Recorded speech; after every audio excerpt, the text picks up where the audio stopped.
누가복음 3장입니다. 디베레오 황제가 통치한 지 15해 곧 본디오 빌라도가 유대의 총독으로 헤롯이 갈릴리의 분봉왕으로 그 동생 빌립이 이두레와 드라고니 지방의 분봉왕으로 루사니아가 아빌레네의 분봉왕으로 안나스와 가야바가 대제사장으로 있을 때에 하나님의 말씀이 빈들에서 사가랴의 아들 요한에게 임한지라. 요한이 요단강 부근 각처에서 와서 죄 사함을 받게 하는 회개의 세례를 전파하니, 선지자 이사야의 책에 쓴 바 광야에서 외치는 자의 소리가 있어 이르되 너희는 주의 길을 준비하라. 그의 오실 길을 곧게 하라. 모든 골짜기가 메워지고 모든 산과 작은 산이 낮아지고 굽은 것이 고자지고 험한 길이 평탄하여질 것이요 모든 육체가 하나님의 구원하심을 보리라 함과 같으니라. 누가복음은 좀 더 예수님의 이 사역에 대한 부분들을 다른 복음서에 비해서 아주 구체적으로 또 소개하는 것이 특징이다라고 말씀을 드렸습니다. 이제 예수님의 어린 시절의 부분들을 소개하고 난 다음에 바로 예수님의 공적 생애에 대한 부분들로 넘어갑니다. 그러니까 한 20년 가까이를 훌쩍 뛰어넘는 겁니다. 12살 예수님의 이야기가 나오고 이제 30세부터 공생의 사역을 시작하는 이제 이러한 시간으로 넘어갑니다. 18년 정도를 건너뛰고 바로 예수님의 이러한 중보 사역자로서의 공적 생애를 소개합니다. 다른 복음서에 비해서 예수님의 이 공생애를 시작하는 장면에서도 이렇게 예수님이 십자가에 돌아가시는 그 과정에서 그 로마 시대의 여러 그 통치자들에 대한 부분들이 아주 구체적으로 소개가 됩니다. 예수님을 이렇게 죽임을 당하던 그 시대의 로마 황제는 티베리우스라고 하는 티베리오 황제, 그 다음에 본디오 빌라도에게 고난을 받으시고 십자가에 죽으신 것처럼 빌라도의 유대 총독, 그 다음에 또 헤롯이 갈릴리에서 또 그렇게 헤롯과 빌라도가 힘을 합쳐서 예수님을 또 이렇게 고난을 가하는 이제 이러한 장면. 그래서 그 당대의 통치의 이러한 여러 형태도 좀 더 구체적으로 소개하고, 또 그다음에 안나스와 가야바라고 하는 두 명의 이러한 그 제사장이 존재하고 있었던 부분도 좀 더 구체적으로 소개를 합니다. 그리고는 이제 세례 요한의 이 사역과 관련해서 네 복음서가 모두 다 중요하게 취급하는데, 누가복음은 좀 더 구체적으로 이 세례 요한에 대한 사역을 상세하게 소개하는 것이 특징입니다. 그러면서도 이 요한의 이 사역은 말라기서 3장, 4장에서 예언되고 있던 것처럼 엘리야가 와서 아버지의 마음을 아들에게, 아들의 마음을 아버지에게 이렇게 소개하는 그러한 또 사역들과, 또 주님의 길을 예비하는, 준비하는 그러한 선지자로서의 사역을 할 것이다라고, 엘리야와 같은 선지자가 올 것이다라고 이렇게 예언했던 그 내용이 누가복음에서도 다시 한번 또 이사야의 말씀을 끌어다가 광야에서 외치는 자의 소리가 있어 주의 길을 준비하라. 그래서 이제 구약의 마지막 선지자가 와서 장차 이제 신약의 예수님이 중보자가 오실 것이다라고 외치게 될 것이다라고 이렇게 선지자의 사역을 예언했던 내용이 바로 세례 요한을 통해서 성취되었다라고 이렇게 누가복음에서도 소개를 합니다. 모든 그 골짜기가 메워지고 또 작은 산이 낮아지고, 그래서 왕이 이렇게 입성하기 위해서 길을 잘 닦아 놓는 것처럼 이렇게 우리의 메시아의 왕이신 중보자이신 이제 예수님이 오실, 메시아가 오실 때에 그 길을 잘 닦아서 왕의 이러한 그 행렬을 준비하는 그런 신화처럼 결국 구약의 마지막 선지자가 되어지는 이러한 또 선지자가 와서 예수님이 오시는 이러한 중보 사역의 위대한 사역을 알리는 그러한 하나님의 또 놀라운 이 예언이 성취될 것이다라고 이렇게 이사야에서 소개했는데, 그것이 바로 세례 요한을 통해서 성취되었다라고 언급을 합니다. 그러면서 세례 요한의 그 모든 사역은 이렇게 죄 사함을 받게 하는 회개의 세례를 전파하니, 바로 이제 이것이 복음서의 가장 중요한 초점이죠. 예수님은 그런 신비 체험을 우리에게 경험케 하려고 오신 분도 아니요. 사회적이나 인권을 회복하기 위한 정치적 리더도 아니요. 또 우리에게 돈을 벌게 해주는 기복주의자의 어떤 경제적 번영자로 온 것도 아니라 오직 예수님이 이 땅에 오신 이유는 바로 죄 사함을 받게 하는 회개의 세례. 우리가 회개함으로 예수님을 믿고 그리고 예수님을 믿음으로 우리가 죄에서 사함받는 우리 대신 그렇게 대속적 희생을 통해서 우리를 죄로부터 구원해 주시는 바로 이 죄 사함의 이러한 그 은혜를 주시기 위해서 메시아가 올 것이다라고 하는 이 복음의 핵심 사역을 이렇게 세례 요한도 정확하게 그것을 전파했다라고 말하면서 6절에 모든 육체가 하나님의 구원하심을 보리라.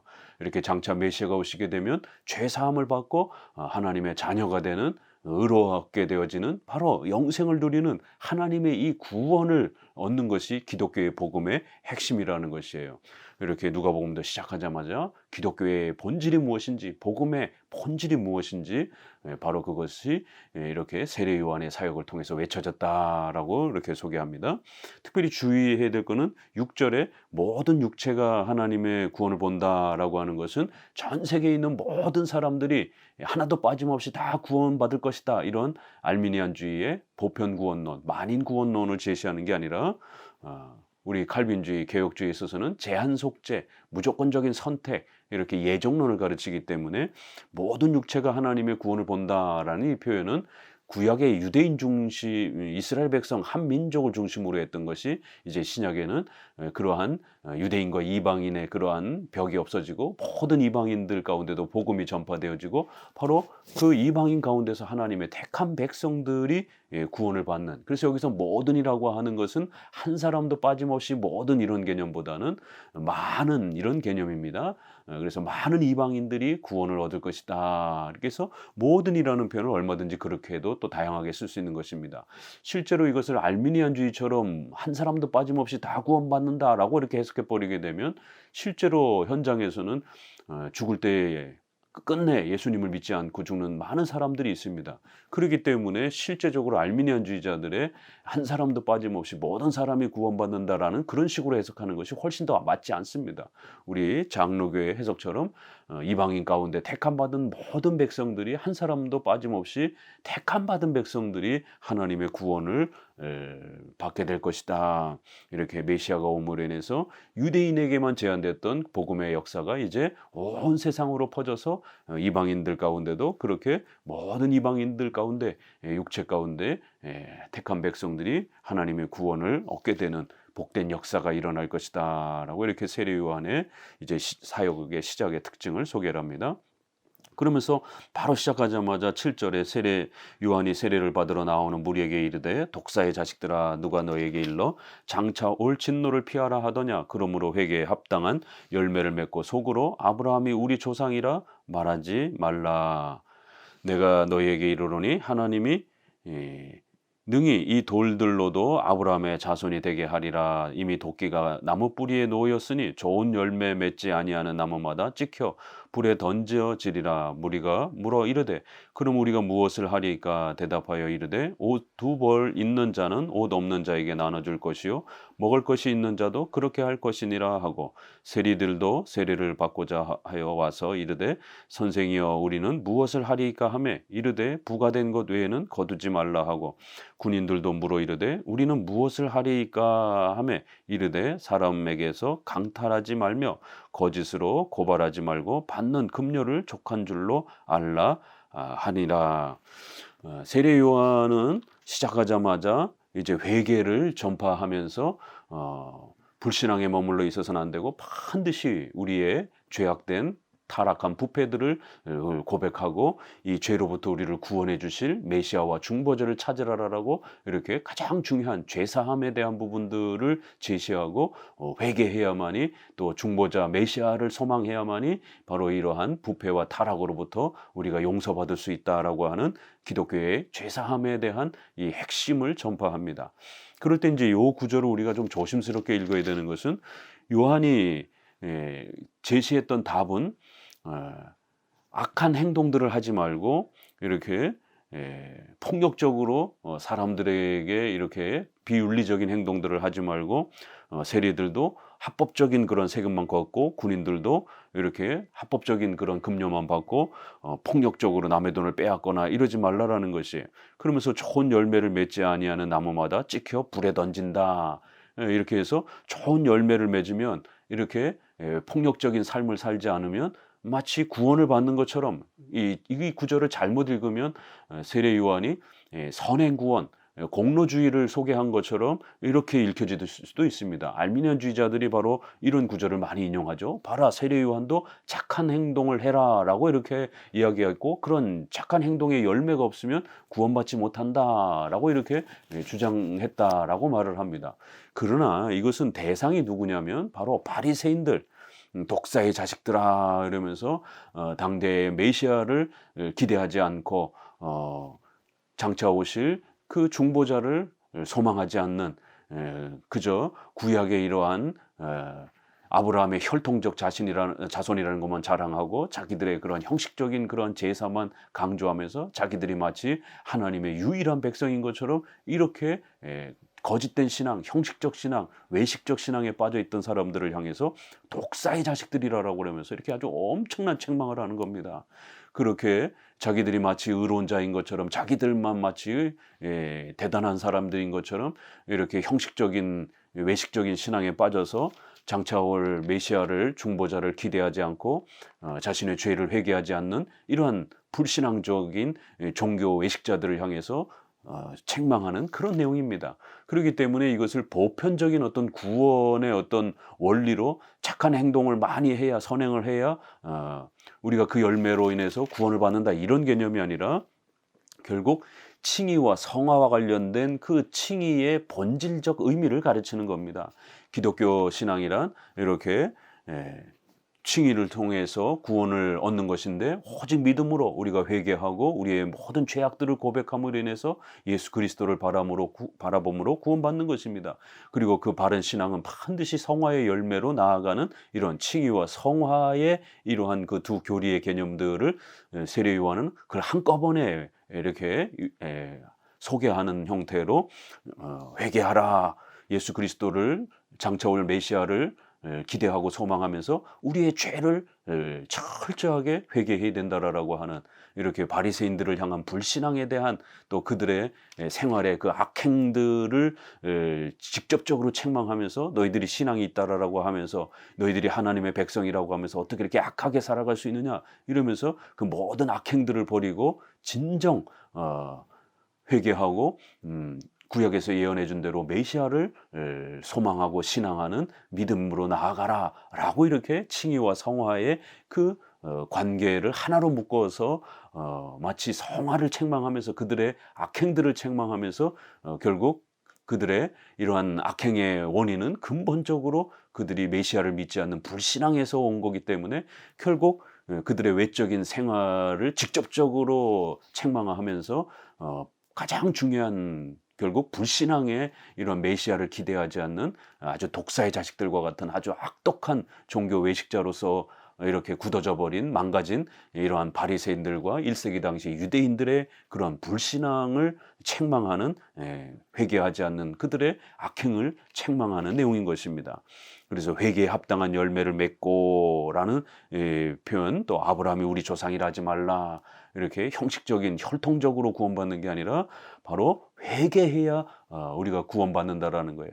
그리고 그 회개와 믿음은 반드시 올바른 또 그러한 성화의 이러한 또 삶을 유지하고 맺게 된다라는 것입니다. 그래서 칭의와 성화를 바르게 이렇게 우리가 깨닫고 이해해야만이 구원받는다, 이런 뜻이지, 이것이 마치 착한 행동을 통해서 우리가 구원받는 것처럼 공로주의로 읽으면 안 되는 것입니다. 결국 회개를 전파하고 있는 겁니다. 불신앙에 대해서 책망하면서 우리의 악한 원죄와 타락한 전적 부패를 진정으로 회개하고 장차 오실 메시아를 소망하면서 그 메시아를 통해서 우리가 죄사함 받을 것을 기대하면서 그렇게 회개의 이러한 그 세례로 나와라, 이렇게 책망하는 것입니다. 15절, 백성들이 바라고 기다림으로 모든 사람들이 요한을 혹 그리스도신가 심중에 생각하니 요한이 모든 사람에게 대답하여 이르되 나는 물로 너희에게 세례를 베풀거니와 나보다 능력이 많으신 이가 오시나니 나는 그의 신발끈을 풀기도 감당하지 못하겠노라. 그는 성령과 불로 너희에게 세례를 베푸실 것이요 손에 키를 들고 자기의 타작마당을 정하게 하사 알고 금모아 곳간에 들이고 쭉정이는 꺼지지 않는 불에 태우시리라. 결국 세례 요한의 이러한 사역을 자세하게 소개하면서 결국 세례 요한의 사역은 장차 오실 메시아와 그 중보자를 통해서 우리가 무엇을 얻게 되는지, 바로 그것은 죄사함, 바로 믿음을 통해서 우리가 죄사함을 받게 되는 이러한 구원의 은혜가 기독교의 가장 중요한, 장차 오실 예수님이 우리에게 주실 가장 소중한 구원의 은혜의 핵심임을 세례 요한의 사역을 통해서 먼저 이렇게 또 소개해 주고 있는 것입니다. 그래서 많은 사람들이 요한을 그리스도인가라고 이렇게 궁금해했지만, 오히려 요한은 자신은 그리스도가 아니라 오히려 그리스도를 준비하는 구약의 이러한 선지자처럼 그리스도가 메시아가 오실 것이다라는 걸 너희에게 알려주는 그러한 선지자로서의 역할만 할 뿐이다라고 하면서, 나는 비록 물과 이렇게 외적인 형식으로 세례를 베풀지만 이 외적인 물 세례의 진정한 본질인 성령으로 우리가 거듭나고 우리 악한 본성이 성령의 은혜를 통해서 선한 본성으로 중생 거듭나게 되어지는 이 놀라운 은혜를 주시는 분은, 또 완성하시는 분은 이제 곧 오실 바로 메시아라는 것이에요. 그 메시아는 오셔서 성령과 불로 너에게 세례를 베푸실 것이다. 이렇게 앞서서 우리가 마태복음에서도 소개한 것처럼 요한은 외적인 물 세례의 이러한 부분들을 소개하는 것이고, 장차 오실 예수님은 이 물 세례의 근원적 힘인 내적인 성령에 거듭나게 하시는 바로 그러한 성령으로의 세례를 이렇게 비교해서 설명해 주는 겁니다. 그래서 형식은 조금 차이가 있지만 요한의 세례와 예수님의 세례는 거듭남에 대한 그러한 표시로서의, 구원받은 것에 대한 표시로서의 물 세례의 이러한 또 역할로 동일한 것으로 우리 개혁주의는 해석을 합니다. 그래서 우리가 구원받는 것은, 우리가 거듭나는 것은 성령을 통해서 예수님을 믿음으로 성령께서 우리의 마음을 새롭게 해주심으로써 그렇게 중생 거듭나는 것입니다. 그리고 그 거듭나고 새로워졌다라고 하는 것을 외적으로 물 세례를 통해서 우리가 하나님의 자녀가 되는 또 이러한 표시를, 인침을 또 그렇게 교회적 질서 아래서 받는 것입니다. 결국 이 거듭남의 본질은, 근원적인 공로는 오직 예수 그리스도와 성령의 역사로 이루어지는 것이고, 외적인 표지는 바로 물 세례로 우리가 그렇게 표시와 인침을 받는 것입니다. 바로 이러한 역사가 이제 곧 이루어질 것이다 라고 이렇게 소개를 하는 겁니다. 그래서 여기에 성령과 불도 오순절파가 말하는 무슨 뜨거운 막 떼굴떼굴 구르는 이러는 게 아니라 불과 같은 성령, 이런 뜻인 것입니다. 성령과 불 두 개로 구원받는, 거듭난다 이런 뜻이 아니라 성령께서 모든 더러운 것을 태우는 불처럼 우리의 악한 본성을 전부 다 태우고 새롭게 해주신다. 또 때로는 물과 성령으로 이렇게 요한복음에 있는 것처럼, 또 이렇게 물처럼, 물이 깨끗하게 씻는 것처럼 또 그렇게 물과 같은 성령이다 이렇게 또 표현합니다. 또 예수님이 세례받는 장면에서는 비둘기 같은 그런 성령 또 이렇게 표현하고, 은혜의 충만함을 이야기할 때는 또 이렇게 기름, 성령을 기름으로 이렇게 또 표현을 해서 기름을 부어준다, 이렇게 성령의 역사를 우리가 좀 더 자세히 이해할 수 있도록 다양한 표현으로 이렇게 표현해 주는 것입니다. 결국 이렇게 거듭나지 않는 자들, 장차 올 메시아를 소망하지 않는 자들, 회개하지 않는 자들은 꺼지지 않는 지옥불에 전부 다 벌을 받을 것이다라는 거예요. 또 앞절의 9절에 이미 도끼가 나무 뿌리에 놓여 있으며 그렇게 회개하지 않는 자들, 메시아를 소망하지 않는 자들은 전부 찍혀서 불에 던질 것이다. 지옥불에 심판을 받을 것이다. 이렇게 세례 요한의 메시지의 핵심은 회개하는 것, 또 장차 올 메시아를 믿음으로 소망하지 않는 것, 이런 불신앙에 빠져 있게 되면 영원한 지옥의 형벌을 받게 될 것이다 라고 이렇게 세례 요한은 시작하자마자 회개해야 된다라는 것, 또 그 다음에 죄사함 받아야 된다라는 것, 또 장차 올 메시아를 우리의 구원자로 소망하고 믿어야 된다라는 것을 이렇게 또 외치는 것을 보게 됩니다. 특별히 8절에 그러므로 회개에 합당한 열매를 맺고 라는, 이제 이 맺고라는 표현도 우리가 성화의 관점으로서 읽을 수 있는 게 아니라, 여기에서도 이 포이의 사태라고 하는 부정 과거 형태로 단회적 동사의 이러한 그 표현을 썼습니다. 이게 만약에 선행 공로라든가 공로주의로 설명을 하려면 이 열매를 우리가 계속적으로 맺고 이렇게 연속적인 현재형이라든가 이렇게 미래형으로 쓰게 되면 우리가 선행을 계속해서 맺어야 마치 구원을 유지할 수 있는 것처럼 이렇게 해석할 수도 있지만 합당한 열매를 맺고라는 것은 단 한 번 이렇게 합당한 열매를 맺는 것처럼 이렇게 부정과거형의 헬라어의 과거형을 써가지고 단회적 사건 형태로 이렇게 강하게 그 올바른 열매를 맺어야 된다라고 이렇게 표현을 한 겁니다. 이건 결국 칭의와 관련된 것이지 성화와 관련된 표현이 아니라는 걸 알 수가 있는 겁니다. 그래서 우리가 회개로 이제 하나님께로 나아오면서 우리의 과거의 잘못된 행실들을 온전히 회개하고 이제 하나님 앞에 예수님을 믿겠습니다라고 하는 이러한 우리의 죄에서 의로의 전환의 이런 모습을 그렇게 회개에 합당한 열매, 그래서 회개를 진정으로 바르게 이렇게 단회적으로 하나님 잘못했습니다. 내가 죄인입니다. 이제는 예수님을 믿고 이제는 살겠습니다. 라는 이러한 회개와 믿음의 이 칭의와 관련된 이러한 신앙의 전환을 이렇게 반드시 해야 된다. 그것도 단회적으로 연속적으로 계속 이렇게 예수님을 믿겠다라고 또 믿겠다라고 이렇게 반복하는 이런 것이 아니라 신앙이란 불신앙의 상태에서 회개하고 예수님을 믿겠다라고 그렇게 단번에 우리의 신앙의 이런 전환점을 이루는 것이다라는 것이에요. 그래서 이렇게 칭의와 관련된 이런 회개에 대한 결단과 요구를 단회적으로 믿음으로 나아올 것을 요구하는 그러한 신앙이냐 불신앙이냐 이 문제를 회개할 것이냐 안 할 것이냐에 대한 이러한 내용들을 이렇게 세례 요한의 아주 중심된 사역으로 시작하자마자 신앙의 소중성을 또 회개의 소중함을 또 죄사함의 소중함을 가르치는 것을 알 수가 있습니다. 18절 또 그 밖에 여러 가지로 권하여 백성에게 좋은 소식을 전하였으나 분봉왕 헤롯은 그의 동생의 아내 헤로디아의 일과 또 자기가 행한 모든 악한 일로 말미암아 요한에게 책망을 받고 그 위에 한 가지 악을 더하여 요한을 옥에 가두니라. 백성이 다 세례를 받을새 예수도 세례를 받으시고 기도하실 때에 하늘이 열리며 성령이 비둘기 같은 형체로 그 위에 강림하시더니 하늘로부터 소리가 나기를 너는 내 사랑하는 아들이라 내가 너를 기뻐하노라 하시니라. 요건 이제 마태복음에서 소개했기 때문에 누가복음에서는 좀 더 그냥 간략하게 넘어갑니다. 누가복음도 이렇게 아주 좀 짧게 이 부분은 설명을 했습니다. 이 부분은 이제 좀 더 마태복음이 좀 더 자세하게 소개를 합니다. 세례 요한이 이렇게 복음을 전하기 위해서 죄사함에 대한 이 회개의 이 소중함을 전파하기 위해서 가장 또 대표적인 또 이렇게 왕조차도 하나님 앞에서 회개해야 되는 필요성을 강조하기 위해서 왕의 그러한 악행들을 책망하다가 또 이렇게 고초를 당하는 장면을 이렇게 또 소개하면서 왕이던 일반 시민이던 모든 사람들은 회개해야 된다라는 것, 불신앙으로부터 회개해야 된다라고 하는 이러한 또 필요성을 강조하는 겁니다. 그리고 이제 예수님께서는 이렇게 우리가 회개로부터 믿음으로 나아가는, 그래서 우리의 악한 본성이 이제 새로워지는, 그리고 그러한 거듭나음을 표시하는 물세례의 이러한 중요성, 바로 이것이 기독교의 가장 중요한 복음의 본질의 핵심인 것입니다.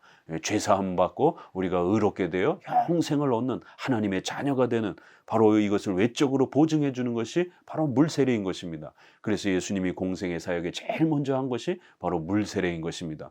그래서 예수님 스스로도 이 소중한 이 세례의 교회적 그 수단이 얼마나 소중한 것인지를 이렇게 스스로 세례를 받으시면서 자신은 죄가 없으심에도 불구하고 이 교회적인 이 세례의 소중함을 가르치기 위해서 예수님은 정치적인 그러한 리더나 돈을 벌게 해주는 그런 경제적 그런 리더로 오신 것이 아니라 죄사함에 대한 바로 구원의 영생에 대한 바로 이 부분을 주시기 위해서 오신 분이라는 것을 그렇게 공적으로 보증하기 위해서 스스로 물세례를 받으시는 것을 봅니다.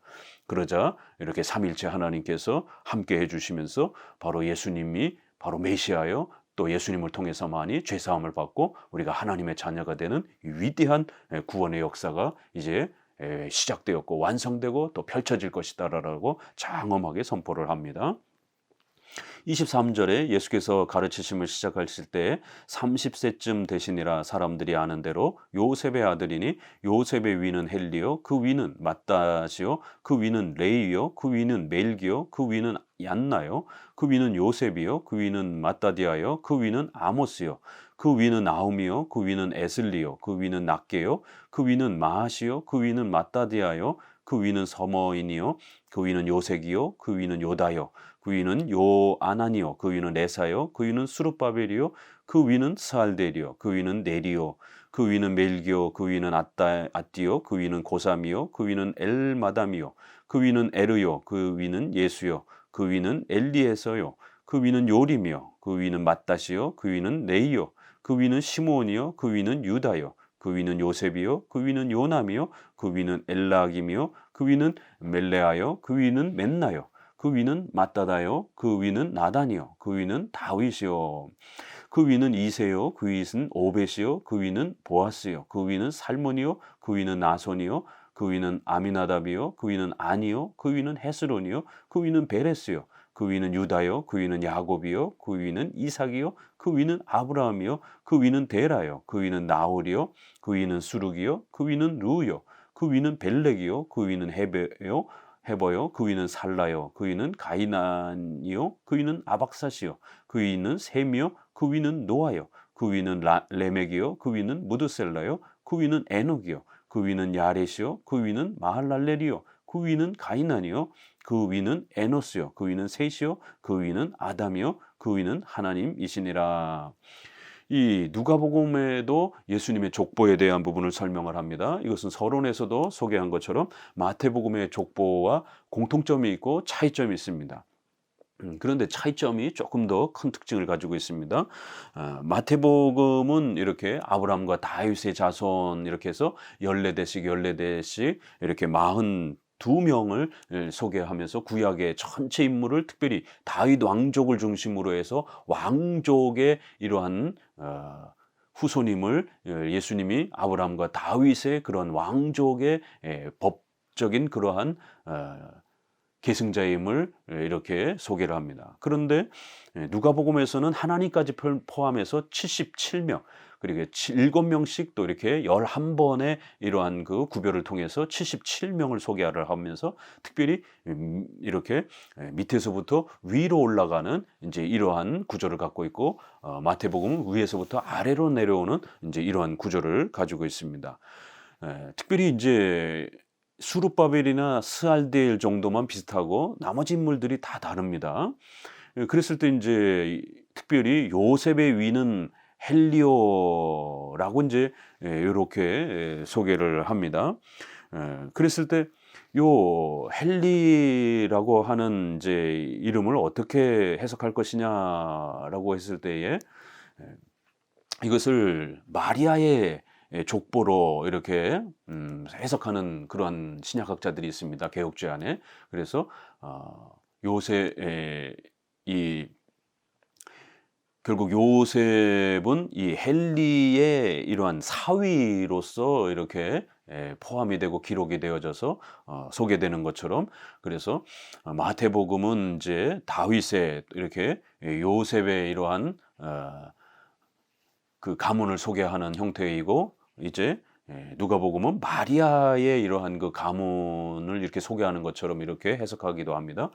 개혁주의자들, 청교도들도 그렇게 많이 해석하는 분들이 있는데 그러나 이제 그거보다는 좀 더 주류적인 해석은 마태복음은 그렇게 다윗 왕을 중심으로 한 그 법적인 왕가의 자손임을 이렇게 좀 더 강조하는 것이고 이 누가복음은 이 요셉의 혈통을 좀 더 이렇게 직계 혈통을 강조하는 이제 이런 형태로 기록된 것으로서 혈족의 직계 자손을 소개하는 것으로서 훨씬 더 많이 알려져 이렇게 있습니다.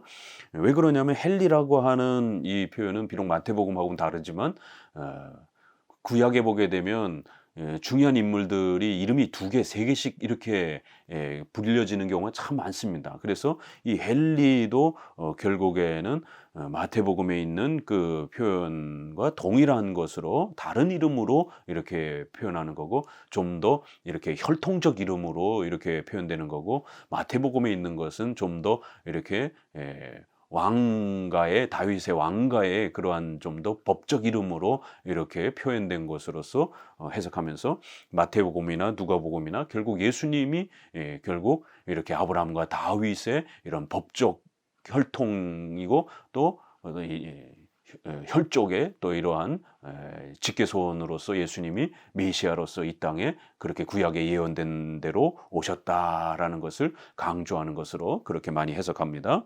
다만 이제 누가복음에 이제 이러한 더 많은 2배 이상의 이러한 족보의 특징, 특별히 그리고 아래서부터 위로 올라가서 결국 아담과 그 마지막에 하나님까지 거슬러 올라가는 이제 이러한 구조를 통해서, 마태복음은 유대인들을 중심으로 해서 그러한 이 명단을 구성했다라면, 누가복음은 시작하자마자 이방인 전체로 그 복음이 퍼졌다라는 것을 강조하기 위해서 결국 우리 모든 인류는 아담으로부터 모든 인류가 퍼진 것이다라는 것, 또 하나님께서 그렇게 창조해 주신 모든 인류의 후손이라는 것, 그래서 그 모든 인류의 후손들에게 이제 복음의 위대한 소식이 전해졌다라고 하는 이러한 이방인들을 향한 복음의 외침과 선포를 강조하는 누가복음의 특징이 이 족보에서도 그대로 이렇게 잘 드러나는 것입니다.